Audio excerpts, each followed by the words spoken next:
പിതാവിൻ്റെയും പുത്രൻ്റെയും പരിശുദ്ധാത്മാവിൻ്റെയും നാമത്തിൽ ആമേൻ. നമ്മുടെ കർത്താവായ യേശുക്രിസ്തുവിൻ്റെ കൃപയും പിതാവായ ദൈവത്തിൻ്റെ സ്നേഹവും പരിശുദ്ധാത്മാവിൻ്റെ സംസർഗവും നിങ്ങളോടുകൂടെ അങ്ങേ ആത്മാവോടുകൂടെ. മിശിഹായിൽ പ്രിയ സഹോദരരെ, ഇന്നത്തെ 3 വായനകളും നമുക്ക് നൽകുന്ന സന്ദേശം വളരെ പ്രധാനപ്പെട്ടതാണ്. പ്രായോഗികമായിട്ടുള്ള ഒരു സന്ദേശമാണ്. നമ്മൾ മറ്റുള്ളവരോട് ക്ഷമിക്കണമെന്ന് ഈശോ ഇന്നത്തെ സുവിശേഷത്തിൽ കൂടെ നമ്മെ പഠിപ്പിക്കുകയാണ്. ആദ്യത്തെ വായനയിൽ, പ്രഭാഷകൻ്റെ പുസ്തകത്തിനുള്ള വായനയിൽ, നിങ്ങൾ മറ്റുള്ളവരോട് ക്ഷമിക്കുന്നില്ലെങ്കിൽ നിങ്ങളുടെ പ്രാർത്ഥനകൾ ദൈവത്തിൻ്റെ സ്വീകാര്യമാകുകയില്ല എന്നും വിശുദ്ധ പൗലോസ് അപ്പോസ്തലൻ റോമാക്കാർക്ക് എഴുതിയ ലേഖനത്തിൽ നമ്മൾ ഓരോരുത്തരും ജീവിക്കുന്നതും ഭരിക്കുന്നതും ക്രിസ്തുവിന് വേണ്ടിയാണ്. ക്രിസ്തുവിൻ്റെ കുടുംബത്തിലെ അംഗങ്ങളാണ്, ദൈവത്തിൻ്റെ മക്കളാണ്. അതുകൊണ്ട് തന്നെ നമ്മൾ ദൈവത്തെ അനുകരിച്ചുകൊണ്ട് മറ്റുള്ളവരോട് ക്ഷമിച്ചുകൊണ്ട് ജീവിക്കണമെന്ന് നിർദ്ദേശിക്കുന്നു. സുവിശേഷത്തിൽ പത്രോസിൻ്റെ ചോദ്യത്തിന് ഉത്തരമായി 7 പ്രാവശ്യമല്ല, 7 പ്രാവശ്യം, അതായത് എപ്പോഴും നീ നിൻ്റെ സഹോദരനോട്, അയൽക്കാരോട് ക്ഷമിക്കണമെന്ന്. നമ്മുടെ ഓരോരുത്തരുടെയും അനുദിന ജീവിതത്തിൽ മറ്റുള്ളവരോട് ക്ഷമിക്കുവാൻ പ്രയാസമുണ്ട്. എന്നാൽ നമ്മൾ ദൈവത്തിൻ്റെ മക്കൾ എന്ന നിലയ്ക്ക് അവരോട് ക്ഷമിക്കേണ്ടതാണ്. ക്ഷമിക്കാതെ വെറുപ്പും വൈരാഗ്യവും വെച്ച് പുലർത്തിയ അവസരങ്ങളെ ഓർത്ത്, സന്ദർഭങ്ങളെ ഓർത്ത് മനസ്തപിച്ച് ദൈവത്തിനോട് മാപ്പ് ചോദിച്ചുകൊണ്ട് ഇന്നത്തെ ദൈവബലിയിൽ നമുക്ക് ഭക്തിയോടെ സജീവമായി പങ്കെടുക്കാം. സർവശക്തനായ ദൈവത്തോടും സഹോദരങ്ങളോടും ഞാൻ ഏറ്റുപറയുന്നു. എന്തെന്നാൽ വിചാരത്താലും വാക്കാലും പ്രവൃത്തിയാലും ഉപേക്ഷയാലും ഞാൻ വളരെയേറെ പാപം ചെയ്തു പോയി. എൻ്റെ പിഴ, എൻ്റെ വലിയ പിഴ. ആകയാൽ നിത്യകന്യകയായ പരിശുദ്ധമറിയത്തോടും എല്ലാ മാലാഖമാരോടും വിശുദ്ധരോടും സഹോദരരെ നിങ്ങളോടും ഞാൻ അപേക്ഷിക്കുന്നു, എനിക്ക് വേണ്ടി നമ്മുടെ കർത്താവായ ദൈവത്തോട് പ്രാർത്ഥിക്കണമേ.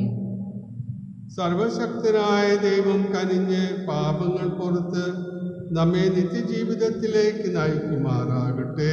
ആമേൻ.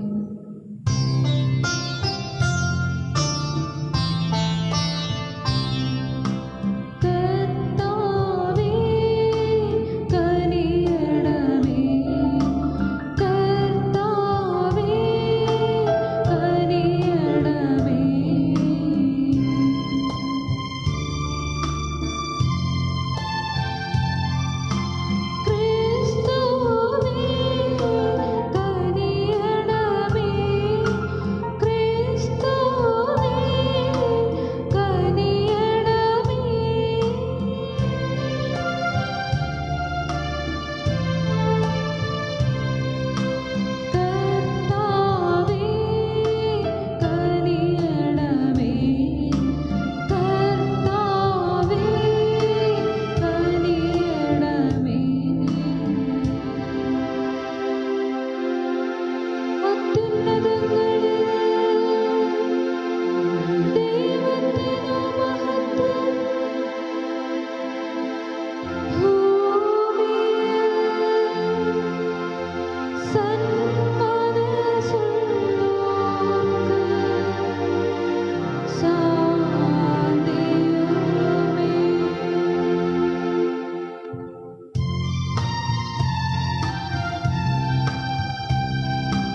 ലോകത്തിൻ പാപനിഹന്താവേ,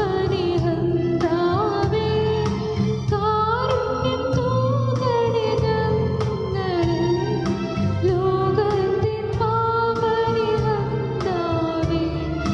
ഞങ്ങൾ തൻ പ്രാർത്ഥന കേൾക്കണേ. നിത്യപിതാവിന്റെ പാർശ്വത്തിൽ നിർമ്മലം ഭാഗത്തിരുന്നീടും ഞങ്ങൾ തൻ രക്ഷകനേശുവേ, കാരുണ്യം തൂകണേ ഞങ്ങളിൽ.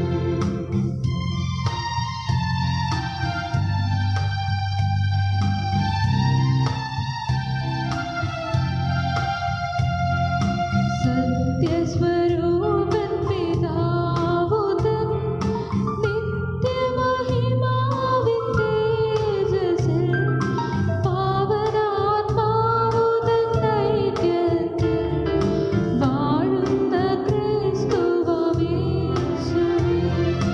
അങ്ങു മാത്രം പരിപാവനൻ, അങ്ങു തനേകനാം നാഥനും, അങ്ങു മാത്രം പരമോന്നതൻ, ത്രിത്വൈക ദൈവമഹത്വത്തിൽ.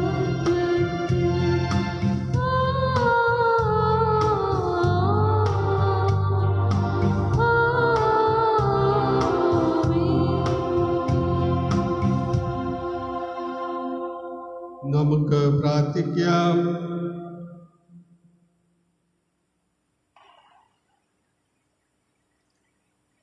സകലത്തിൻ്റെയും സൃഷ്ടാവും നിയന്താവുമായ ദൈവമേ, ഞങ്ങളെ കടാക്ഷിക്കുകയും അങ്ങേ കാരുണ്യത്തിൻ്റെ ഫലം ഞങ്ങൾ അനുഭവിച്ച് പൂർണ്ണ ഹൃദയത്തോടെ അങ്ങയെ ശുശ്രൂഷിക്കുവാൻ ഞങ്ങളെ അനുഗ്രഹിക്കുകയും ചെയ്യണമേ. അങ്ങയുടെ പരിശുദ്ധാത്മാവുമുള്ള ഐക്യത്തിൽ എന്നും ദൈവമായി ജീവിക്കുകയും വാഴുകയും ചെയ്യുന്ന അങ്ങേ പുത്രനും ഞങ്ങളുടെ കർത്താവുമായ യേശുക്രിസ്തു വഴി ഈ പ്രാർത്ഥന കേട്ടരുളയണമേ. ആമേൻ.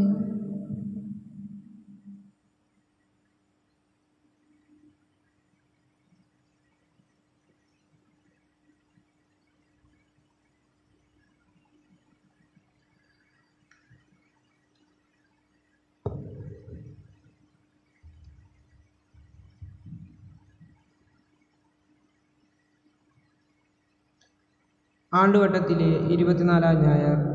ഒന്നാം വായന പ്രഭാഷകന്റെ പുസ്തകത്തിൽ നിന്ന്. കോപവും ക്രോധവും മ്ലേച്ഛമാണ്, അവ എപ്പോഴും ദുഷ്ടനോട് കൂടെയുണ്ട്. തെറ്റുകൾ ക്ഷമിക്കുക, പ്രതികാരം ചെയ്യുന്നവനോട് കർത്താവ് പ്രതികാരം ചെയ്യും. അവിടുന്ന് അവൻ്റെ പാപങ്ങൾ മറക്കുകയില്ല. അയൽക്കാരൻ്റെ തിന്മകൾ ക്ഷമിച്ചാൽ നീ പ്രാർത്ഥിക്കുമ്പോൾ നിന്റെ പ്രാർത്ഥനകൾ ക്ഷമിക്കപ്പെടും. അയൽക്കാരനോട് പകവെച്ച് പുലർത്തുന്നവന് കർത്താവിൽ നിന്ന് കരുണ പ്രതീക്ഷിക്കാമോ? തന്നെ പോലെയുള്ളവനോട് കരുണ കാണിക്കാത്തവൻ പാപമോചിതനാകാൻ വേണ്ടി പ്രാർത്ഥിക്കുന്നതെങ്ങനെ? മർത്യൻ വിദ്വേഷം വെച്ചു കൊണ്ടിരിക്കുന്നെങ്കിൽ അവൻ്റെ പാപങ്ങൾക്ക് ആര് പരിഹാരം ചെയ്യും? ജീവിതാന്തമോർത്ത് ശത്രുത അവസാനിക്കുക, നാശത്തെയും മരണത്തെയും ഓർത്ത് കൽപ്പനകൾ പാലിക്കുക. കൽപ്പനകളനുസരിച്ച് അയൽക്കാരനോട് കോപിക്കാതിരിക്കുക. അത്യുതൻ്റെ ഉടമ്പടി അനുസരിച്ച് മറ്റുള്ളവരുടെ കുറ്റങ്ങൾ അവഗണിക്കുക. കർത്താവിൻ്റെ വചനം. ദൈവത്തിന് നന്ദി. പ്രതിവചന സങ്കീർത്തനം. കർത്താവ് ആർദ്രഹൃദയനും കാരുണ്യവാനുമാണ്, ക്ഷമാശീലനും സ്നേഹനിധിയുമാണ്. കർത്താവ് ആർദ്രഹൃദയനും കാരുണ്യവാനുമാണ്, ക്ഷമാശീലനും സ്നേഹനിധിയുമാണ്. എൻ്റെ ആത്മാവേ കർത്താവിനെ വാഴ്ത്തുക, എൻ്റെ അന്തരംഗമേ അവിടുത്തെ വിശുദ്ധനാമത്തെ പുകഴ്ത്തുക. എൻ്റെ ആത്മാവേ കർത്താവിനെ വാഴ്ത്തുക, അവിടുന്ന് നൽകിയിരിക്കുന്ന അനുഗ്രഹമൊന്നും മറക്കരുത്. കർത്താവ് ആർദ്രഹൃദയനും കാരുണ്യവാനുമാണ്, ക്ഷമാശീലനും സ്നേഹനിധിയുമാണ്. അവിടുന്ന് നിന്റെ അകൃത്യങ്ങൾ ക്ഷമിക്കുന്നു, നിന്റെ രോഗങ്ങൾ സുഖപ്പെടുത്തുന്നു. അവിടുന്ന് നിന്റെ ജീവനെ പാതാളത്തിൽ നിന്ന് രക്ഷിക്കുന്നു. അവിടുന്ന് സ്നേഹവും കരുണയും കൊണ്ട് കിരീടമണിയിക്കുന്നു. കർത്താവ് കർത്താവ് ആർദ്രഹൃദയനും ആർദ്രഹൃദയനും കാരുണ്യവാനുമാണ്. കാരുണ്യവാനുമാണ്. ക്ഷമാശീലനും ക്ഷമാശീലനും സ്നേഹനിധിയുമാണ്. സ്നേഹനിധിയുമാണ്. അവിടുന്ന് എപ്പോഴും ശാസിക്കുകയില്ല. അവിടുത്തെ കോപം എന്നേക്കും നിലനിൽക്കുകയില്ല. നിങ്ങളുടെ പാപങ്ങൾക്കൊത്ത് അവിടുന്ന് നമ്മെ ക്ഷമിക്കുന്നില്ല. നമ്മുടെ അകൃത്യങ്ങൾക്കൊത്ത് നമ്മോട് പകരം ചെയ്യുന്നില്ല. കർത്താവ് ആർദ്രഹൃദയനും ആർദ്രഹൃദയനും കാരുണ്യവാനുമാണ്. കാരുണ്യവാനുമാണ്. ക്ഷമാശീലനും സ്നേഹനിധിയുമാണ്. സ്നേഹനിധിയുമാണ്. ഭൂമിക്കുമേൽ ഉയർന്നിരിക്കുന്ന ആകാശത്തോളം ഉന്നതമാണ് തൻ്റെ ഭക്തരോട് അവിടുന്ന് കാണിക്കുന്ന കാരുണ്യം. കിഴക്കും പടിഞ്ഞാറും തമ്മിലുള്ളത്ര അകലത്തിൽ നമ്മുടെ പാപങ്ങൾ അവിടുന്ന് നമ്മിൽ നിന്ന് അകറ്റി നിർത്തി. കർത്താവ് ആർദ്രഹൃദയനും കാരുണ്യവാനുമാണ്. ക്ഷമാശീലനും സ്നേഹനിധിയുമാണ്.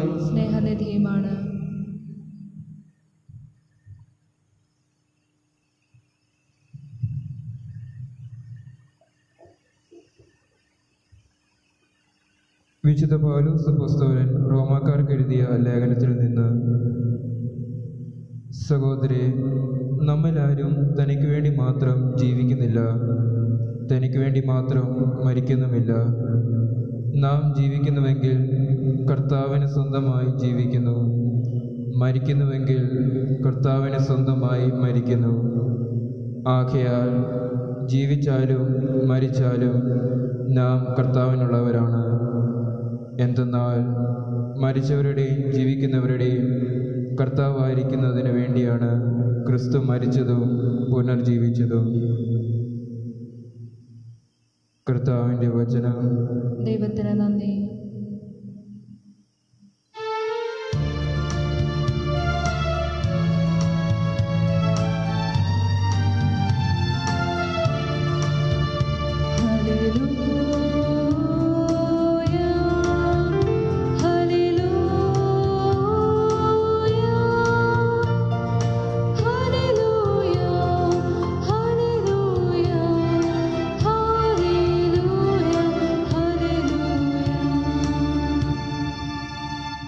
കർത്താവ് അരുൾ ചെയ്യുന്നു: ഞാൻ പുതിയൊരു കൽപ്പന നിങ്ങൾക്ക് നൽകുന്നു.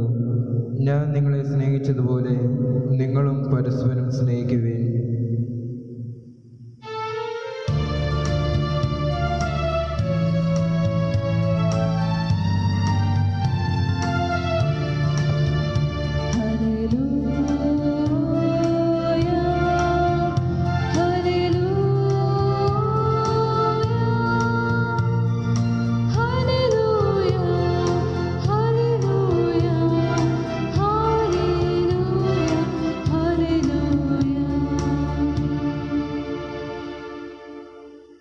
കർത്താവ് നിങ്ങളോടുകൂടെ.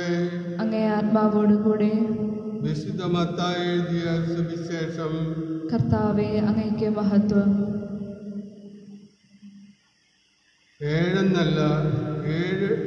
പ്രാവശ്യം എന്ന് ഞാൻ നിന്നോട് പറയുന്നു. അക്കാലത്ത് പത്രോസ് മുന്നോട്ട് വന്ന് യേശുവിനോട് ചോദിച്ചു: കർത്താവേ, എന്നോട് തെറ്റ് ചെയ്യുന്ന എൻ്റെ സഹോദരനോട് ഞാൻ എത്ര പ്രാവശ്യം ക്ഷമിക്കണം? 7 പ്രാവശ്യമോ? യേശു അരുളി ചെയ്തു: 7 70 പ്രാവശ്യം എന്ന് ഞാൻ നിന്നോട് പറയുന്നു. സ്വർഗരാജ്യം തൻ്റെ സേവകന്മാരുടെ കണക്ക് തീർക്കാൻ ആഗ്രഹിച്ച ഒരു രാജാവിന് സദൃശ്യം. കണക്ക് തീർക്കാൻ ആരംഭിച്ചപ്പോൾ 10,000 താലന്ത് കടപ്പെട്ടിരുന്ന ഒരുവനെ അവർ അവൻ്റെ മുമ്പിൽ കൊണ്ടുവന്നു. അവനത് വീട്ടാൻ നിർവാഹമില്ലായിരുന്നതുകൊണ്ട് അവനെയും ഭാര്യയെയും മക്കളെയും അവൻ്റെ സമസ്ത വസ്തുക്കളെയും വിറ്റ് കടം വീട്ടാൻ യജമാനൻ കൽപ്പിച്ചു. അപ്പോൾ സേവകൻ വീണ് നമസ്കരിച്ചുകൊണ്ട് പറഞ്ഞു: പ്രഭോ, എന്നോട് ക്ഷമിക്കണമേ, ഞാൻ എല്ലാം അന്ന് വീട്ടിക്കൊള്ളാം. ആ സേവകൻ്റെ യജമാനൻ മനസ്സലിഞ്ഞ് അവനെ വിട്ടയക്കുകയും കടം ഇളച്ചു കൊടുക്കുകയും ചെയ്തു. അവൻ പുറത്തിറങ്ങിയപ്പോൾ തനിക്ക് 100 ധനാറ് നൽകാനുണ്ടായിരുന്ന തൻ്റെ സഹസേവകരിൽ ഒരുവനെ കണ്ടുമുട്ടി അവനെ കഴുത്ത് പിടിച്ച് ഞെരിച്ചുകൊണ്ട് അവൻ പറഞ്ഞു, എനിക്ക് തരാനുള്ളത് തന്നു തീർക്കുക. അപ്പോൾ ആ സഹസേവകൻ അവനോട് വീണ് അപേക്ഷിച്ചു, എന്നോട് ക്ഷമിക്കണമേ, ഞാൻ തന്ന് വീട്ടിക്കൊള്ളാം. എന്നാൽ അവൻ സമ്മതിച്ചില്ല. കടം വീട്ടുന്നതുവരെ സഹസേവകനെ അവൻ കാരാഗൃഹത്തിലിട്ടു. സംഭവിച്ചതറിഞ്ഞ് മറ്റ് സേവകന്മാർ വളരെ സങ്കടപ്പെട്ടു. അവർ ചെന്ന് നടന്നതെല്ലാം യജമാനനെ അറിയിച്ചു. യജമാനൻ അവനെ വിളിച്ചു പറഞ്ഞു, ദുഷ്ടനായ സേവക, നീ എന്നോട് കേണപേക്ഷിച്ചതുകൊണ്ട് നിന്റെ കടം എല്ലാം ഞാൻ ഇളച്ചു തന്നു. ഞാൻ നിന്നോട് കരുണ കാണിച്ചതുപോലെ നീയും നിന്റെ സഹസേവകനോട് കരുണ കാണിക്കേണ്ടതായിരുന്നില്ലേ? യജമാനൻ കോപിച്ച് കടം മുഴുവൻ വീട്ടുന്നതുവരെ അവനെ കാരാഗൃഹ അധികൃതർക്ക് ഏൽപ്പിച്ചു കൊടുത്തു. നിങ്ങൾ സഹോദരനോട് ഹൃദയപൂർവം ക്ഷമിക്കുന്നില്ലെങ്കിൽ എൻ്റെ സ്വർഗസ്ഥനായ പിതാവ് നിങ്ങളോടും ഇതുപോലെ തന്നെ പ്രവർത്തിക്കും. കർത്താവിന്റെ സുവിശേഷം. ക്രിസ്തുവേ, അങ്ങേക്ക് സ്തുതി. മെസ്സിഹായിൽ പ്രിയ സഹോദരരെ,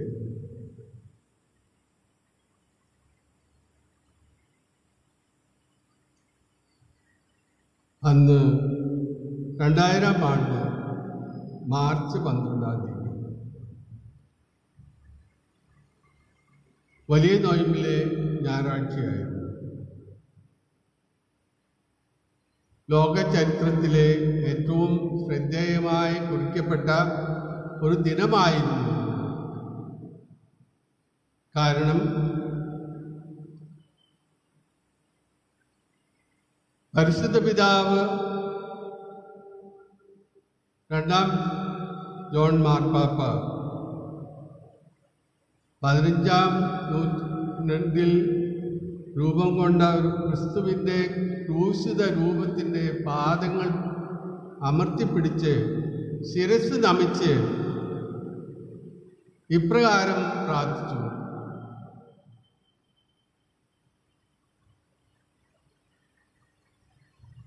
20 നൂറ്റാണ്ടുകൾ കത്തോലിക്ക സഭയിൽ ഉണ്ടായിരിക്കുന്ന തെറ്റുകളെ പ്രതി ഞാൻ മാപ്പ് ചോദിക്കുന്നു. ഈ കാലയളവിൽ കത്തോലിക്ക സഭയോട് കത്തോലിക്ക സഭയെ ഉപദ്രവിച്ചവരെ അവർക്ക് ഞാൻ മാപ്പ് നൽകുന്നു.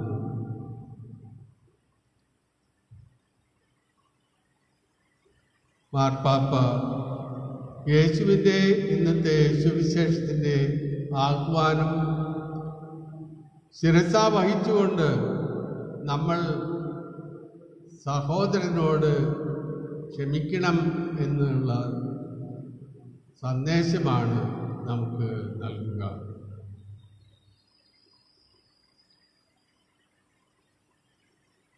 രണ്ടായിരം ആണ്ട് ദൈവത്തിൻ്റെ സാന്നിധ്യത്തിൽ ദീപബലിയുടെ മധ്യത്തിൽ പരിശുദ്ധ പിതാവ് വിശുദ്ധ ജോൺ പോൾ രണ്ടാമൻ മാർപ്പാപ്പ ചെയ്ത ക്ഷമാപണം നമ്മൾ ഓരോരുത്തരും നമ്മുടെ അനുദിന ജീവിതത്തിൽ പ്രാവർത്തികമാക്കണമെന്നും നമ്മുടെ ജീവിതത്തിലും തിരുസഭയിലും ഉള്ള കളങ്കങ്ങൾ മായ്ച്ചു കളയുവാനുള്ള ഏക മാർഗം മറ്റുള്ളവരോട് ഹൃദയപൂർവം ക്ഷമിക്കേണ്ടതിൻ്റെ ആവശ്യകതയാണ് ഊന്നി പറയുന്ന സുവിശേഷ ഭാഗം. പത്രോസിൻ്റെ ചോദ്യം വളരെ പ്രസക്തമായിരുന്നു. കായേൽ മുതൽ പരിഹാര പ്രവർത്തികൾ, തൻ്റെ സഹോദരനെതിരായി പ്രവർത്തിക്കുന്ന പ്രവണത 7 പ്രാവശ്യം മതിയോ എന്ന് ചോദിക്കുന്ന പത്രോസിനോട് യേശു പറയുന്നത് 7 പ്രാവശ്യമല്ല, 70 പ്രാവശ്യം, അതായത് എപ്പോഴും, എല്ലായ്പ്പോഴും, സദാകാലവും മറ്റുള്ളവരോട് ക്ഷമിക്കണം എന്ന് യേശുനാഥൻ അവനെ പറഞ്ഞ് ബോധ്യപ്പെടുത്തുകയാണ്. കായൻ 1 പ്രാവശ്യം ക്ഷമിക്കുവാൻ അവന് സാധിച്ചില്ല.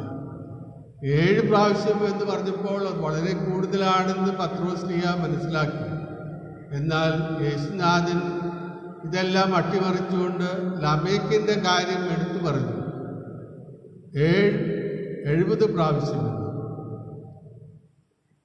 അതായത് നമ്മളെപ്പോഴും മറ്റുള്ളവരോട് ക്ഷമിക്കണം. മറ്റുള്ളവരോട് നമ്മൾ ക്ഷമിക്കുന്നില്ലെങ്കിൽ ദൈവം നമ്മളോടും ക്ഷമിക്കുകയില്ല എന്നുള്ള ധ്വനിയാണ് ഇന്നത്തെ സുവിശേഷത്തിലൂടെ നമുക്ക് ലഭിക്കുക. 2000-ൽ വലിയ നോയമ്പുകാലത്തിൻ്റെ സമയത്താണ് പരിശുദ്ധ പിതാവും റോമൻ കൂരിയയിലുള്ള മറ്റ് കർദിനാളന്മാരും മെത്രാന്മാരും വൈദികരും ശുശ്രൂഷകരുമൊക്കെ ധ്യാനത്തിൽ പങ്കുകൊള്ളുന്നത്. ആ ധ്യാനത്തിൻ്റെ ഗുരുവായിരുന്നു വിയറ്റ്നാമിലെ ആർച്ച് ബിഷപ്പായ ഫ്രാൻസിസ് സേവിയർ ഹിയാൻ വാൻ തുവാൻ. അദ്ദേഹമായിരുന്നു ധ്യാന പ്രസംഗങ്ങൾക്ക് നേതൃത്വം നൽകിയത്. അദ്ദേഹം ധ്യാനം ആരംഭിക്കുന്നതിന് മുമ്പ് തൻ്റെ മുമ്പിൽ സന്നിഹിതരായിരുന്ന പരിശുദ്ധ പിതാവിനോടും മറ്റുള്ളവരോടും ഇപ്രകാരം പറഞ്ഞു: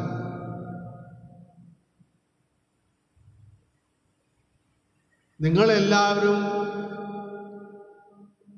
ഗ്രഹണശക്തിയോടെ, ക്ഷമയോടെ എന്നെ കടാക്ഷിക്കണമെന്നും ഞാൻ എൻ്റെ വിശ്വാസം, യേശുവിലുള്ള വിശ്വാസം ഒരുപക്ഷെ നിങ്ങൾക്ക് അപാകതയായി അല്ലെങ്കിൽ പാഷാണ്ഡതയായി തോന്നുമെങ്കിലും ഞാനിവിടെ പ്രഖ്യാപിക്കുകയാണ്. ഞാൻ യേശുവിനെ സ്നേഹിച്ചതും യേശുവിനെ അനുഗമിച്ചതും യേശുവിൻ്റെ അപാകതകൾ കണ്ടുകൊണ്ടാണ്.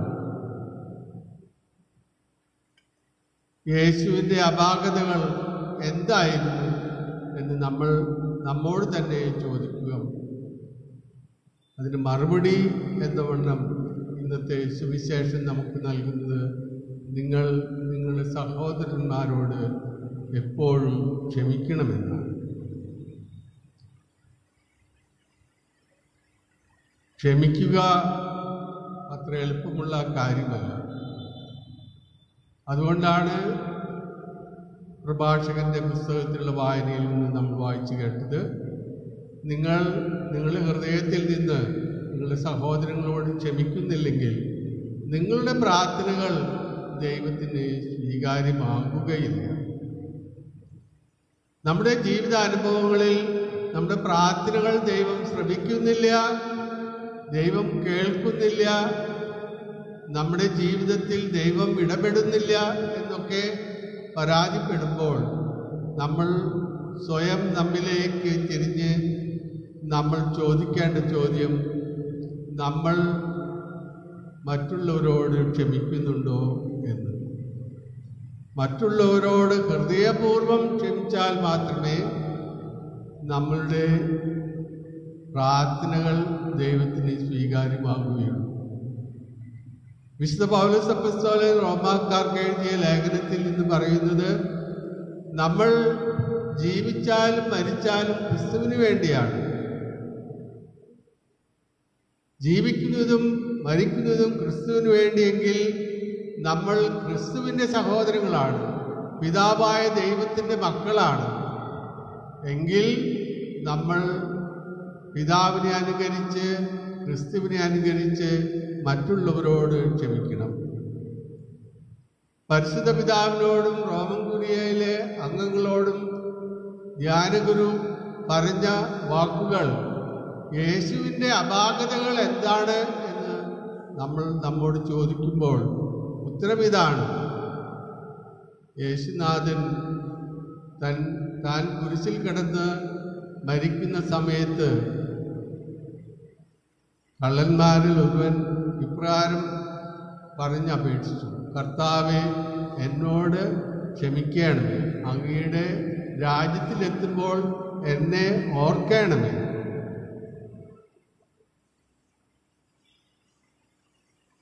യേശുനാഥൻ ഈ പ്രാർത്ഥന ശ്രമിച്ചുകൊണ്ട് അവൻ്റെ പഴയകാല ജീവിതങ്ങളും പാപങ്ങളും തെറ്റുകളും അവൻ ചെയ്ത കവർച്ചകളുമൊക്കെ മറന്നു. ഈ മറവിയാണ് യേശുവിൻ്റെ അപാകത. ഈ അപാകത അനുസ്മരിച്ചുകൊണ്ടാണ് നമ്മൾ യേശുവിനെ അനുകരിക്കേണ്ടത്. നമ്മുടെ ജീവിതത്തിൽ മറ്റുള്ളവർക്കെതിരായി നമ്മൾ വെറുപ്പും വൈരാഗ്യവും വെച്ച് പുലർത്തുമ്പോൾ നമ്മൾ യേശുവിനെ അനുകരിക്കുന്നില്ല. വിശുദ്ധ സ്റ്റീവൻ ആദ്യത്തെ സഭയിലെ രക്തസാക്ഷിയായിരുന്നു. യേശുവിനെ അനുകരിച്ചുകൊണ്ട് യേശു ക്രിസ്തു കുരിശിൽ കിടന്നുകൊണ്ട് പ്രാർത്ഥിച്ചു, പിതാവേ, ഇവർ ചെയ്തത് എന്താണെന്ന് അവർക്ക് അറിയുന്നില്ല, അവരോട് ക്ഷമിക്കണമേ എന്ന് പറഞ്ഞ് യേശുവിനെ അനുകരിച്ചുകൊണ്ട് വിശുദ്ധ സ്റ്റീഫനെ കല്ലെറിഞ്ഞു കൊല്ലുന്നവരോട് വേണ്ടി ദൈവത്തിനോട് അവൻ പ്രാർത്ഥിച്ചു, ഇവരുടെ തെറ്റുകൾ ഇവരോട് ക്ഷമിക്കണമേ എന്ന് പറഞ്ഞുകൊണ്ട്. നമ്മുടെ ജീവിതത്തിൽ യേശുവിനെ അനുകരിക്കാൻ ഉള്ള ഉത്തരവാദിത്വം നമുക്ക് ഓരോരുത്തർക്കുമുണ്ട്. 1981 പരിശുദ്ധ പിതാവ് ജോൺ പോൾ മാർപ്പാപ്പയ്ക്കെതിരായി വെടിവെച്ച് വധിക്കുവാൻ തീരുമാനിച്ച മുഹമ്മദ് ഖാൻ അഗക്കയെ പരിശുദ്ധ പിതാവ് വെടിവെച്ചു. എന്നാൽ അദ്ദേഹം ആ വെടിവയ്പ്പിൽ നിന്ന് രക്ഷപ്പെട്ടു. റോമിലെ വിവ്യ എന്ന ജയിലിൽ കിടന്നിരുന്ന തന്നെ വധിക്കാൻ ശ്രമിച്ച വ്യക്തിയെ സന്ദർശിക്കുകയും അവൻ കിടന്നിരുന്ന ചെറിയ ആ മുറിയുടെ ഉള്ളിൽ പ്രവേശിച്ച് വെള്ള വസ്ത്രം ധരിച്ചിരുന്ന മാർപ്പാപ്പിയും ജീൻസും ഷർട്ടും ധരിച്ചിരുന്ന ഘാതകനുമായി 20 മിനിറ്റ് നേരം സംഭാഷണം ചെയ്തു. അതിനുശേഷം പരിശുദ്ധ പിതാവ് പുറത്തേക്ക് വന്നു. എന്നിട്ട് ചുറ്റും കൂടി നിന്നവരോട് ഇപ്രകാരം പറഞ്ഞു, ഞാൻ എൻ്റെ സഹോദരനുമായി സംഭാഷണത്തിൽ ഏർപ്പെട്ടിരിക്കുകയായിരുന്നു, ഞാൻ അവനോട് ക്ഷമിച്ചു എന്ന് ഞാൻ അവനോട് പറഞ്ഞു. ഇതാണ് യേശുവിനെ അനുകരിക്കുന്ന ഓരോ വ്യക്തികളുടെയും മാതൃക. നമ്മുടെ ഓരോരുത്തരുടെയും ജീവിതത്തിൽ എന്താണ് സംഭവിക്കുന്നത്? ഇന്നത്തെ സുവിശേഷത്തിൽ നമ്മൾ വായിച്ചു കേട്ടു, 10,000 താലന്തുകൾ കടപ്പെട്ടിരിക്കുന്ന മനുഷ്യനോട് അവൻ്റെ രാജാവ്, അവൻ്റെ മുതലാളി എല്ലാം ക്ഷമിച്ചു കൊടുത്തു. വളരെ വളരെ വലിയ സംഖ്യയാണ് 10,000 താലന്ത് എന്ന് പറയുന്നത്. എന്നാൽ അവൻ പുറത്തേക്ക് പോയി അവൻ്റെ സഹപ്രവർത്തകൻ 100 ധനാറ മാത്രം കടപ്പെട്ടിരുന്നവനോട് ക്രൂരമായി പ്രവർത്തിച്ചു. 1 ധനാറ ഒരു ദിവസത്തെ കൂലിയായിരുന്നു. വളരെ നിസ്സാരമായിട്ടുള്ള ഒരു സംഖ്യയാണത്. എന്നാൽ അവന് രാജാവ് ക്ഷമിച്ചതോ വലിയൊരു സംഖ്യയായിരുന്നു. അവന് അടച്ചു തീർക്കാൻ സാധിക്കില്ല എന്ന് മനസ്സിലാക്കിക്കൊണ്ട് തന്നെയാണ് അവനോട് ക്ഷമിച്ചത്. എന്നാൽ അവന് സഹപ്രവർത്തകനോട് ക്ഷമിക്കുവാൻ സാധിച്ചില്ല. നമ്മുടെ ജീവിതത്തിൽ നമ്മുടെ പാപങ്ങളെപ്പറ്റി നമ്മൾ ഓർക്കുമ്പോൾ നമ്മൾ വളരെയധികം കടപ്പെട്ടിരിക്കുന്നു ദൈവത്തിനോട്. എന്നാൽ ദൈവം നമ്മെ ക്ഷമിച്ചുകൊണ്ട് നമ്മുടെ പാപങ്ങൾക്ക് മോചനം നൽകുന്നു. വീണ്ടും ദൈവത്തിൻ്റെ മക്കൾ എന്ന അവസ്ഥയിലേക്ക് നമ്മെ വിളിച്ച് തിരികെ കൊണ്ടുവരുന്നു. പത്രോസിനോട് പറഞ്ഞ വാർത്തകൾ വളരെ ശ്രദ്ധേയമാണ്. 7 പ്രാവശ്യം എന്നതിനർത്ഥം എല്ലായ്പ്പോഴും എല്ലാ സമയത്തും നമ്മൾ ക്ഷമിക്കണം. ദൈവം അതാണ് നമ്മളോട് ചെയ്യുന്നത്. നമ്മൾ തെറ്റ് ചെയ്ത് മനസ്തപിച്ചുകൊണ്ട് ദൈവത്തെ സമീപിക്കുമ്പോൾ ദൈവം നമ്മളോട് ക്ഷമിക്കുന്നു. നമ്മുടെ പാപങ്ങൾ അത്ര വലിയതാണ്, എന്നാലും ദൈവം നമ്മളോട് ക്ഷമിക്കുന്നു. അതുപോലെ നമ്മളും മറ്റുള്ളവരോട് ക്ഷമിക്കണം. ചിലപ്പോഴൊക്കെ നമ്മൾ പറയും അവരോട് ക്ഷമിക്കാം എന്ന് അവളോട് ക്ഷമിക്കാൻ സാധിക്കുകയില്ല. മിത്രത്തോട് ക്ഷമിക്കാം എന്ന് ശത്രുവിനോട് ക്ഷമിക്കുവാൻ സാധിക്കുകയില്ല. അങ്ങനെ നമ്മൾ നിബന്ധനകൾ വെച്ച് ജീവിക്കുകയാണെങ്കിൽ നമുക്കും ദൈവം നിബന്ധനകൾ വെച്ച് തന്നെയായിരിക്കും ക്ഷമ നൽകുക.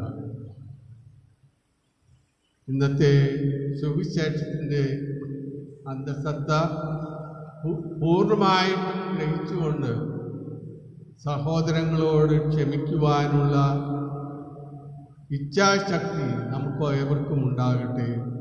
നമ്മൾ വിശ്വാസ ജീവിതം നയിക്കുന്നവരാണ്. ഇന്നത്തെ നിവചന സങ്കീർത്തനത്തിൽ നമ്മൾ വായിച്ചു, പല പ്രാവശ്യം ആവർത്തിച്ച് പറഞ്ഞു, ദൈവം കരുണ നിറഞ്ഞവനാണ്, ആദര ഹൃദയമുള്ളവനാണ്, സ്നേഹനിധിയാണ്. അങ്ങനെയുള്ള ഒരു ഹൃദയത്തിൻ്റെ ഉടമകളാകുവാൻ യേശുനാഥനോട് നമുക്ക് പ്രാർത്ഥിക്കുകയും മറ്റുള്ളവരോട് ക്ഷമിക്കുവാനുള്ള വിശാലമായ മനോഭാവം നമുക്ക് ഏവർക്കും ഉണ്ടാകട്ടെ എന്ന് യേശുനാഥനോട് നമുക്ക് പ്രാർത്ഥിക്കാം.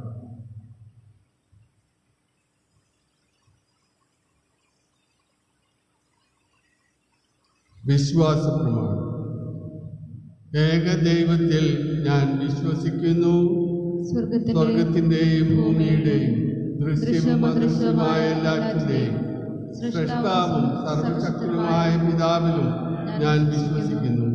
ഏക കർത്താവും ജാതനായ ഏക ദൈവപുത്രനും എല്ലാ യുഗങ്ങൾക്കും മുമ്പ് പിതാവിൽ നിന്ന് ജനിച്ചവനുമായ യേശുക്രിസ്തുവിലും ഞാൻ വിശ്വസിക്കുന്നു. ദൈവത്തിൽ നിന്നുള്ള ദൈവവും പ്രകാശത്തിൽ നിന്നുള്ള പ്രകാശവും സത്യദൈവത്തിൽ നിന്നുള്ള സത്യദൈവവും ജനിച്ചവനെങ്കിലും സൃഷ്ടിക്കപ്പെടാത്തവനും പിതാവുമായ സത്യയിൽ ഏകനുമായ അവിടുന്ന് വഴി സകലതും സൃഷ്ടിക്കപ്പെട്ടു. മനുഷ്യരായ നമുക്ക് വേണ്ടിയും നമ്മുടെ രക്ഷയ്ക്ക് വേണ്ടിയും അവിടുന്ന് സ്വർഗത്തിൽ നിന്നിറങ്ങി പരിശുദ്ധാത്മാവിനാൽ മനുഷ്യനായി തീർന്നു. പോന്തിയോസ് പിലാത്തോസിന്റെ കാലത്ത് നമുക്ക് വേണ്ടി ക്രൂശിക്കപ്പെട്ട് പീഡകൾ സഹിച്ച് മരിച്ച് അടക്കപ്പെട്ടു. വിശുദ്ധ ലിഖിതങ്ങൾ അനുസരിച്ച് 3-ാം ദിവസം ഉയർക്കുകയും സ്വർഗത്തിലേക്ക് ആരോപണം ചെയ്യുകയും പിതാവിന് വലത്തുഭാഗത്തിരിക്കുകയും ചെയ്യുന്നു. ജീവിക്കുന്നവരെയും മരിച്ചവരെയും വിധിക്കുവാൻ അവിടുന്ന് മഹത്വത്തോടെ വീണ്ടും വരും. അവിടുത്തെ രാജ്യത്തിന് അവസാനമുണ്ടാകുകയില്ല. കർത്താവും ജീവദാതാവും പിതാവിൽ നിന്നും പുത്രനിൽ നിന്നും പുറപ്പെടുന്നവനും പിതാവിനോടും പുത്രനോടൊപ്പം ആരാധിക്കപ്പെടുന്നവനും സ്തുതിക്കപ്പെടുന്നവനും പ്രവാചകന്മാർ വഴി സംസാരിച്ചതുമായ പരിശുദ്ധാത്മാവിലും ഞാൻ വിശ്വസിക്കുന്നു. ഏകവും വിശുദ്ധവും സാർവത്രികവും അപ്പസ്തോലികമായ സഭയിലും ഞാൻ വിശ്വസിക്കുന്നു.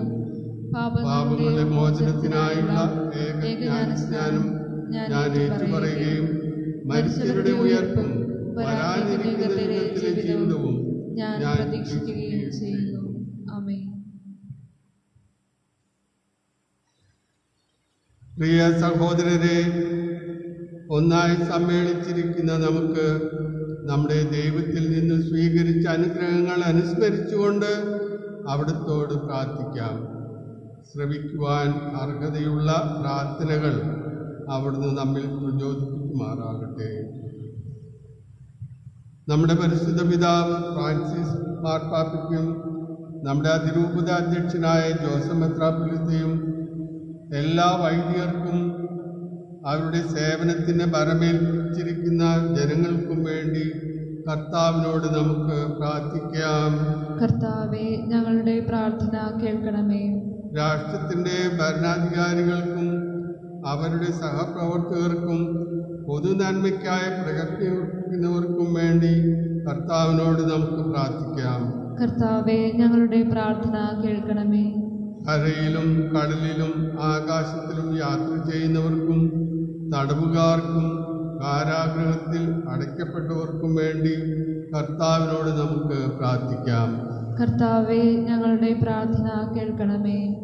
ദൈവത്തോടുള്ള ഭയഭക്തിയാലും വിശ്വാസത്താലും സ്നേഹത്താലും പരിപാവനമായ ഈ ആലയത്തിൽ ഒരുമിച്ച് കൂടിയിരിക്കുന്ന നമുക്ക് എല്ലാവർക്കും വേണ്ടി കർത്താവിനോട് പ്രാർത്ഥിക്കാം.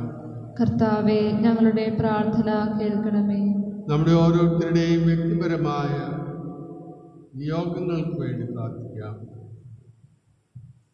കോവിഡിൻ്റെ പശ്ചാത്തലത്തിൽ ദുരിതമനുഭവിക്കുന്നവർക്കും രോഗികൾക്കും മരണപ്പെട്ടവർക്കും അവരുടെ കുടുംബാംഗങ്ങൾക്കും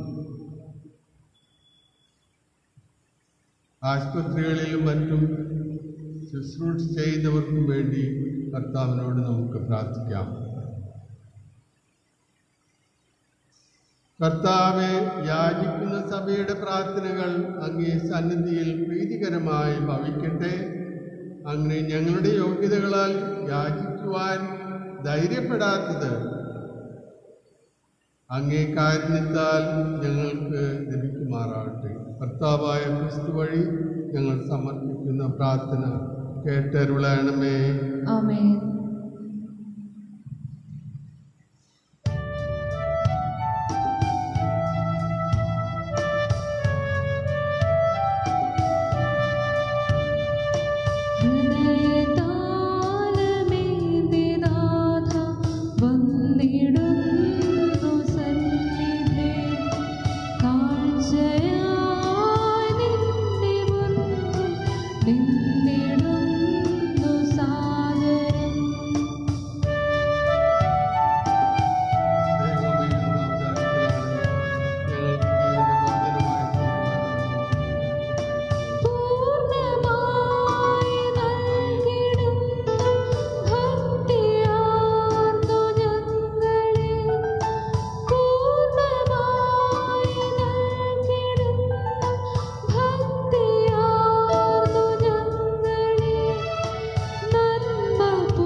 സഹോദരരെ, എൻ്റെയും നിങ്ങളുടെയും ബലി സർവശക്തനും പിതാവുമായ ദൈവത്തിന് സ്വീകാര്യമാകുവാൻ വേണ്ടി പ്രാർത്ഥിക്കുവിൻ.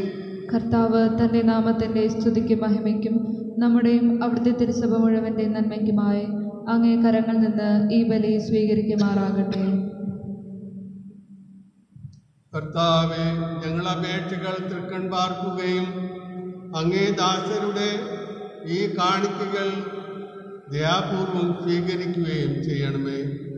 അങ്ങനെ ഓരോരുത്തരും അങ്ങേ നാമത്തിൻ്റെ സ്തുതിക്കായി അർപ്പിക്കുന്നത് എല്ലാവരുടെയും രക്ഷയ്ക്ക് ഉപകരിക്കുമാറാകട്ടെ. ഞങ്ങളുടെ കർത്താവായ ക്രിസ്തു വഴി ഞങ്ങൾ സമർപ്പിക്കുന്ന പ്രാർത്ഥന കേട്ടരുളണമേ. ആമേൻ. കർത്താവ് നിങ്ങളോടുകൂടെ, അങ്ങേ ആത്മാവോടുകൂടെ. ഹൃദയങ്ങൾ ഉയർത്തുവേൻ. കർത്താവിലേക്ക് ഞങ്ങൾ ഉയർത്തിയിരിക്കുന്നു. നമ്മുടെ കർത്താവായ ദൈവത്തിന് നന്ദി പ്രകാശിപ്പിക്കാം. അതുചിതവും ന്യായവും അത്രേ. കർത്താവേ, പരിശുദ്ധനായ പിതാവേ, സർവശക്തനും നിത്യനുമായ ദൈവമേ, എങ്ങും എപ്പോഴും അങ്ങേക്ക് കൃതജ്ഞത അർപ്പിക്കുന്നത് യഥാർത്ഥത്തിൽ ഉചിതവും ന്യായവും യോഗ്യവും രക്ഷാകരവുമാണല്ലോ. അങ്ങിൽ ഞങ്ങൾ ജീവിക്കുകയും ചരിക്കുകയും ആയിരിക്കുകയും ചെയ്യുന്നു. രൂപപ്പെട്ട ഈ ശരീരത്തിലായിരിക്കുമ്പോൾ ഞങ്ങൾ അങ്ങേ കാരുണ്യത്തിൻ്റെ ഫലങ്ങൾ അനുദിനം അനുഭവിക്കുക മാത്രമല്ല, ഇപ്പോൾ നിത്യതയുടെ അച്ചാരം കരഗതമാക്കുകയും ചെയ്തിരിക്കുന്നു. യേശുവിനെ മരിച്ചവരിൽ ഉയർപ്പിച്ച ആത്മാവ് വഴി അവിടുത്തെ ഫലങ്ങൾ സ്വീകരിച്ച ഞങ്ങൾ അവ ഞങ്ങൾക്ക് നിത്യമായ പെസഹ രഹസ്യമായിരിക്കുമെന്ന് പ്രത്യാശിക്കുന്നു. ആകയാൽ ഞങ്ങളും എല്ലാ മാലാഖമാരോടൊപ്പം അങ്ങേ സ്തുതിച്ചുകൊണ്ട് ആഹ്ലാദപൂർവമായ ആഘോഷത്തോടെ ആലപിക്കുന്നു.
കർത്താവേ, സർവവിശുദ്ധിയുടെ ഉറവിടമായ അങ്ങ് സത്യമായും പരിശുദ്ധനാകുന്നു. ആകയാൽ അങ്ങേ ആത്മാവാൽ മഞ്ഞുകളും പോലെ കാണിക്കകൾ പവിത്രമാക്കണമേ. അങ്ങനെ ഞങ്ങൾക്കായി ഇവ ഞങ്ങളുടെ കർത്താവായ യേശുക്രിസ്തുവിൻ്റെ ശരീരവും രക്തവുമായി തീരുമാറാകട്ടെ. അവിടുന്ന് ഒറ്റിക്കൊടുക്കപ്പെട്ട് സ്വമനസാലെ പീഡകൾ സഹിച്ചപ്പോൾ അപ്പമെടുത്ത് കൃതജ്ഞത പ്രകാശിപ്പിച്ച് മുറിച്ച് തൻ്റെ ശിഷ്യന്മാർക്ക് കൊടുത്തുകൊണ്ട് അരുൾ ചെയ്തു, എല്ലാവരും ഇതിൽ നിന്ന് വാങ്ങി ഭക്ഷിക്കുവിൻ. എന്നാൽ ഇത് നിങ്ങൾക്ക് വേണ്ടി അർപ്പിക്കുവാനിരിക്കുന്ന എൻ്റെ ശരീരമാകുന്നു.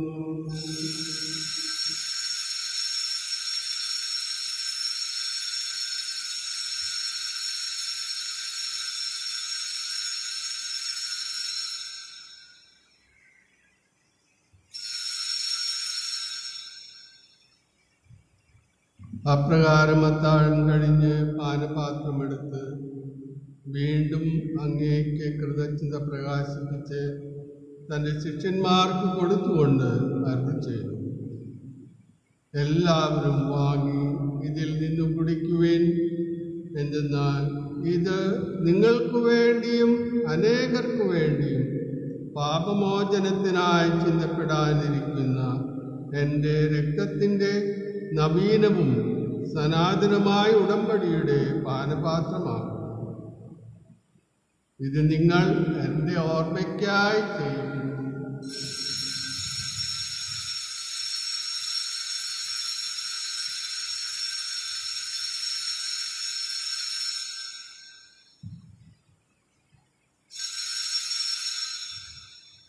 വിശ്വാസത്തിൻ്റെ രഹസ്യം. കർത്താവെ, അങ്ങ് വീണ്ടും വരുന്നത് വരെ അങ്ങേ മരണം ഞങ്ങൾ പ്രഖ്യാപിക്കുന്നു, അങ്ങേ ഉയർപ്പ് ഞങ്ങൾ ഏറ്റുപറയുന്നു. ആകയാൽ കർത്താവെ, അവിടുത്തെ മരണവും ഉയർപ്പും ഓർത്തുകൊണ്ട് അങ്ങേ തിരുമുമ്പിൽ നിൽക്കുന്നതിനും അങ്ങേ പരിചരിക്കുന്നതിനും അർഹരാക്കി തീർത്തതിന് ഞങ്ങൾ നന്ദി പറഞ്ഞുകൊണ്ട് ജീവന്റെ അപ്പവും രക്ഷയുടെ പാനപാത്രവും ഞങ്ങൾ അങ്ങേക്ക് അർപ്പിക്കുന്നു.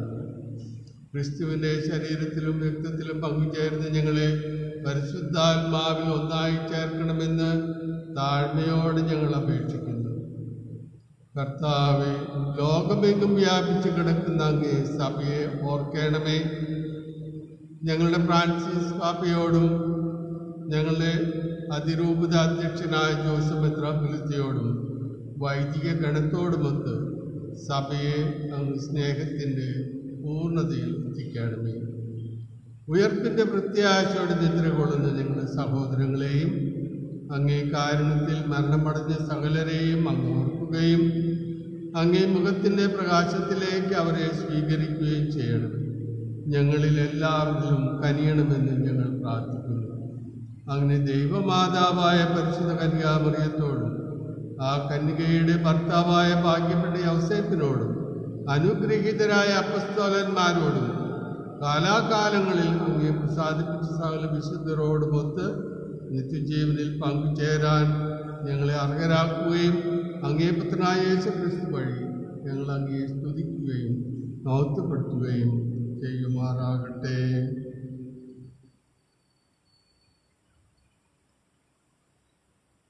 ക്രിസ്തുവിലൂടെ, ക്രിസ്തുവിനോടുകൂടെ, ക്രിസ്തുവിൽ തന്നെ സർവശക്തനായ ദൈവവും പിതാവുമായ അങ്ങേക്ക് പരിശുദ്ധാത്മാവുമുള്ള ഐക്യത്തിൽ എല്ലാ ബഹുമതിയും മഹത്വവും എന്നും എന്നേക്കും. ആമേൻ.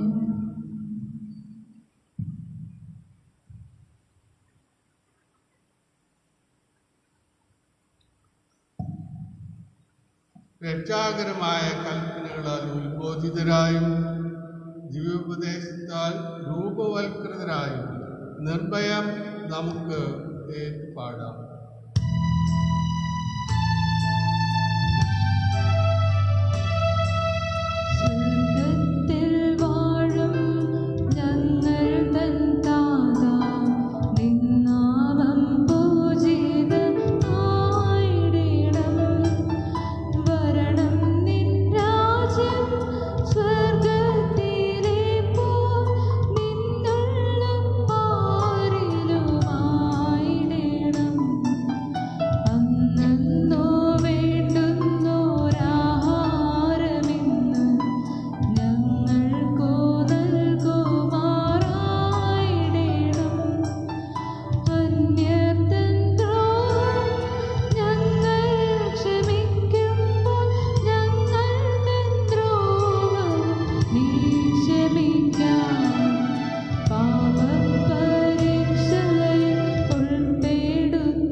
ഞങ്ങളുടെ ദിനങ്ങളിൽ സമാധാനം കരിവാർന്നു നൽകണം. അനുഗ്രഹപൂർണമായ പ്രത്യാശയും ഞങ്ങളുടെ രക്ഷകനായ യേശുക്രിസ്തുവിൻ്റെ ആഗമനവും പ്രതീക്ഷിച്ചുകൊണ്ട് അങ്ങേ കരുണയുടെ സഹായത്താൽ ശക്തി പ്രാപിച്ച് ഞങ്ങളെപ്പോഴും പാപത്തിൽ നിന്ന് മോചിതരാകുകയും എല്ലാ വിപത്തുകളിൽ നിന്നും സുരക്ഷിതരാകുകയും ചെയ്യുമാറാകട്ടെ. എന്തുകൊണ്ടെന്നാൽ രാജ്യവും ശക്തിയും മഹത്വവും എന്നേക്കും അങ്ങയുടേതാകുന്നു.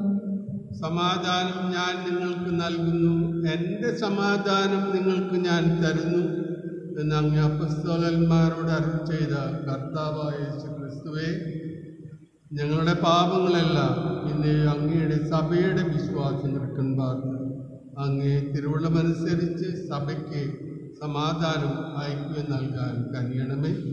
എന്തെന്നും ജീവിക്കുകയും വാഴുകയും ചെയ്യുന്ന അങ്ങ് ഈ പ്രാർത്ഥന കേട്ടരുളയണമേ. ആമേൻ. കർത്താവിന്റെ സമാധാനം നിങ്ങളോടുകൂടെ എപ്പോഴും ഉണ്ടായിരിക്കട്ടെ. അങ്ങേ ആത്മാവോട് കൂടെ.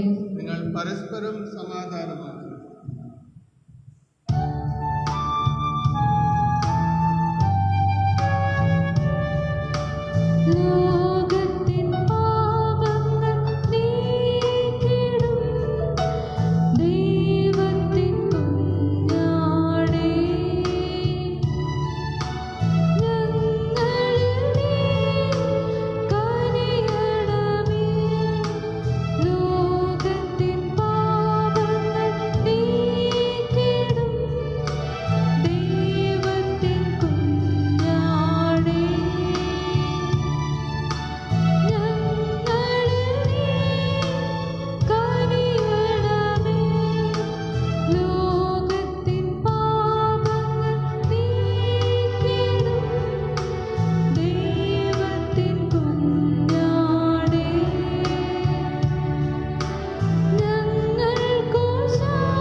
നിന്റെ വിരുന്നിന് ക്ഷണിക്കപ്പെട്ടിരിക്കുന്നവർ അനുഗ്രഹീതർ.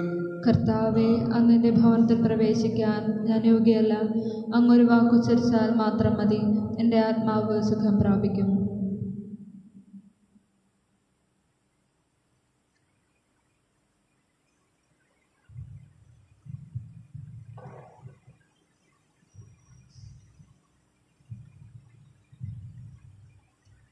അരൂപിയിലുള്ള ദിവ്യകാരുണ്യ സ്വീകരണം. എൻ്റെ യേശുവേ, അങ്ങ് ഈ ദിവ്യകൂദാശയിൽ സന്നിഹിതനാണെന്ന് ഞാൻ വിശ്വസിക്കുന്നു. എല്ലാ വസ്തുക്കളെയും കാൾ ഞാൻ അങ്ങയെ സ്നേഹിക്കുകയും എൻ്റെ ആത്മാവിൽ അങ്ങയെ സ്വീകരിക്കുവാൻ ഞാൻ ആഗ്രഹിക്കുകയും ചെയ്യുന്നു. ദിവ്യകൂദാശയിൽ അങ്ങയെ സ്വീകരിക്കുവാൻ ഇപ്പോൾ എനിക്ക് സാധ്യമല്ലാത്തതിനാൽ അരൂപിയിൽ എൻ്റെ ഹൃദയത്തിലേക്ക് അങ്ങ് എഴുന്നള്ളി വരണമേ. അങ്ങ് എന്നിൽ സന്നിഹിതനാണെന്ന് വിശ്വസിച്ച് ഞാൻ അങ്ങയെ ആശ്ലേഷിക്കുകയും എന്നെ അങ്ങയോട് പൂർണ്ണമായും ഐക്യപ്പെടുത്തുവാൻ ആഗ്രഹിക്കുകയും ചെയ്യുന്നു. ഒരിക്കലും അങ്ങയിൽ നിന്ന് അകലാൻ എന്നെ അനുവദിക്കരുതേ. ആമേൻ.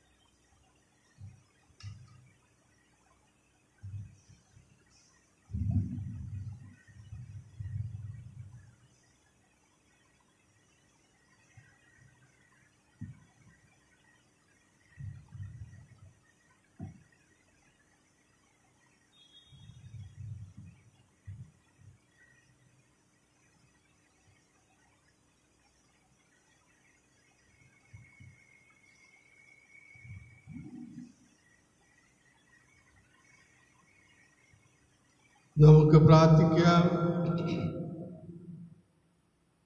കർത്താവേ, സ്വർഗീയ ദാനത്തിൻ്റെ പ്രവർത്തനം ഞങ്ങളുടെ മനസ്സുകളിലും ശരീരത്തിലും നിറഞ്ഞു നിൽക്കണമെന്ന് ഞങ്ങൾ പ്രാർത്ഥിക്കുന്നു.